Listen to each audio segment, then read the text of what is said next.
Hello and welcome to Jargus Ranger Review. This time we'll be looking at the 8th episode and mid-season finale of Power Rangers Super Ninja Steel, Caught Red-Handed. And oh my, this is quite a lot of stuff happening here. But I gotta say, I didn't get bored. First of all, it starts out innocently enough.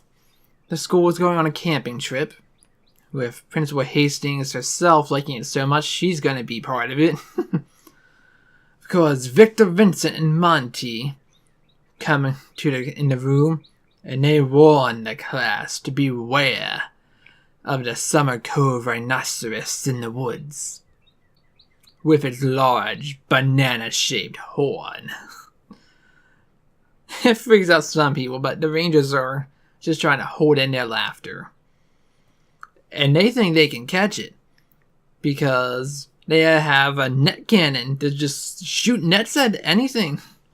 When they try to demonstrate it, it just hits up a whole bunch of people in the class, including Principal Hastings, who of course gives them detention once she's freed.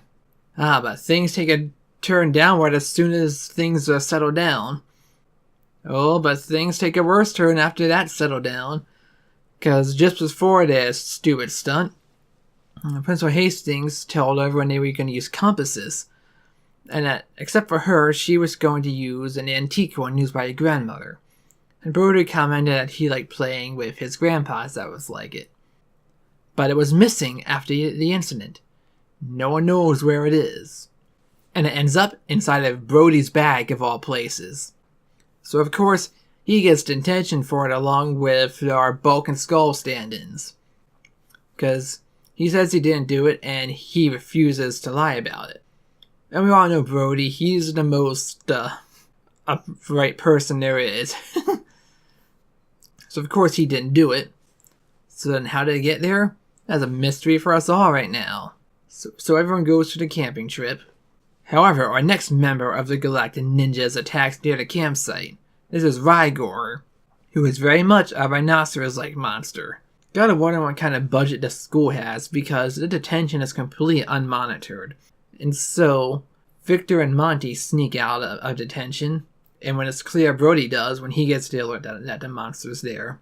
Now, his gimmick is that he can roll a die, and then his arm will change into some sort of weapon.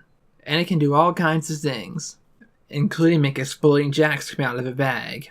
But Brody gets a sneak attack on him, and he throws the bag at him. Since he wasn't part of the initial fight. But then Victor and Monty show up and they think he is the Summer Cove rhinoceros. So they try to use their net cannon on him, except it doesn't work. He just catches it and just tosses him in there. And then he gets thrown all the way on top of Principal Hastings' camping tent. So she drags them to detention.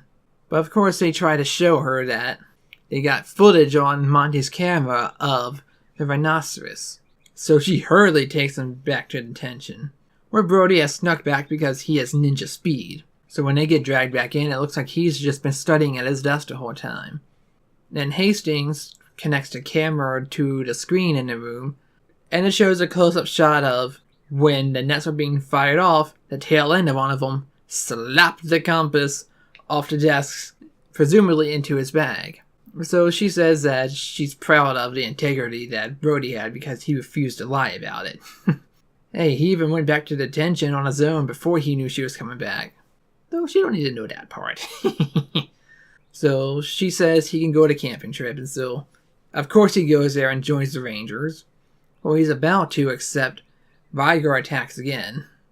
This time he's easily defeated though, because the Rangers, they just use the clone sword to have pretty much double the power. The clones run in and attack him with the swords, and the regular Rangers just use their blaster from this distance. He's easily dispatched, and they take a long time to decide if the audience want to gigantify him, almost saying if they don't want to do it. But he is, and they use the Ultra Zord to destroy him. And just like the last two Galactic Ninjas that got defeated, well, he's the third one now. I know I did 3 when I said 2. Don't mock my counting, please. Odious takes it, and Badana has taken Venoma to her, and demands that she give up her medallion. Oh, and Vanilla is a hornet-like monster too. And what's going on is not understood until Odious uses her magic to turn 4 of the Foxbots into a robot. And then it gets turned giant to Megazord size. It's Foxatron, her own Zord that she pilots. And she uses the 4 medallions to give it power. And the Rangers attack with Ultra Zord, its blast do nothing. So she blasts it up, it splits into the 3 Megazords, and they each try attacking, but it does nothing. No damage whatsoever. And they lose those Megazords too because it damages the Zord stars, so they can't summon them at all.